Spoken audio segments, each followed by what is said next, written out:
लेकिन डॉक्टर टीना करवीर, जो आप कर रहे थे, जो आप कर नहीं पाए, लेकिन उनके नाम पर जो आप कर रहे थे वो आप राजनीतिक हित साध रहे थे अपना। देखिए, पृथ्वी पर कोई ऐसी शक्ति उस विचार को नहीं रोक सकती जिसका समय आ गया है, विक्टर हुगो ने कहा था। और आज ये कथन जो है ये पूरी तरीके से सत्य है। जातिगत जनगणना की बात राहुल गांधी जी हर एक प्लेटफॉर्म से उठाते आए हैं। आपने देखा भारत जोड़ो न्याय यात्रा में उन्होंने कहा गिनती करो। उन्होंने फिर अहमदाबाद में भी जिस तरीके से, और ये मुद्दे हर एक चुनावी रैली में, और यही लोग थे जो मजाक उड़ा रहे थे, मखौल उड़ाते थे, संसद में भी पूछ रहे थे, संसद में भी मजाक बना रहे थे। आज उन्हीं को यू टर्न क्यों लेना पड़ा? लेकिन इनसे एक बार ये पूछ लीजिए, नितिन गडकरी जो कहते हैं जो करेगा जाति की बात उसको पड़ेगी लात, तो लात अब किसको पड़ रही है? लात अब किसको पड़ रही है? भारतीय जनता पार्टी को लात पड़ी है, किसको पड़ रही है?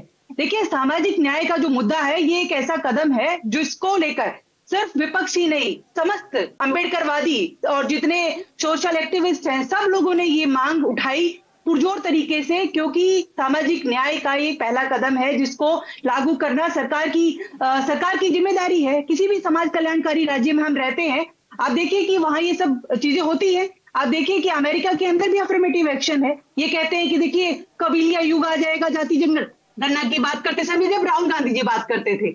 आज ये इनसे कोई पूछे कि कबीलिया युग आया कि नहीं आया।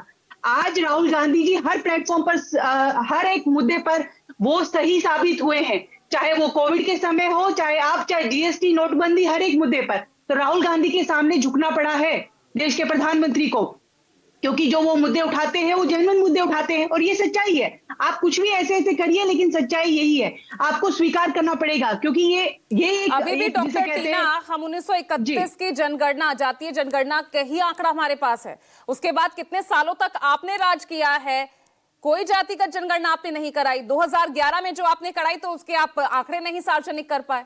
अच्छा, तो आप मुझे बताइए, 535 करोड़ का आवंटित किया गया है, 6 साल बीत गए हैं, जनगणना क्यों नहीं की गई? आप बताइए इनसे लीजिए। ये क्या बहाने लगाते हैं? ये जानबूझकर ये एक झुंझुना देना चाह रहे हैं। जाति जनगणना को लेकर भी एक झुंझुना ही है, मैं ऐसा समझ रही हूँ। क्योंकि अगर ये आप बताइए कि डेडलाइन कब देंगे, कब करवाएंगे? ऐसे ही विमेन रिजर्वेशन बिल भी ऐसे लेके आए थे, नारी वंदन बिल कब मिल रहा है फायदा? कब मिल रहा है महिलाओं को रिजर्वेशन का फायदा? देखिए, सच्चाई यही है। भारतीय जनता पार्टी जो है सिर्फ और सिर्फ जिसे कहते हैं मास्टर स्ट्रोक में ये सब डाइवर्ट करने के काम करती है।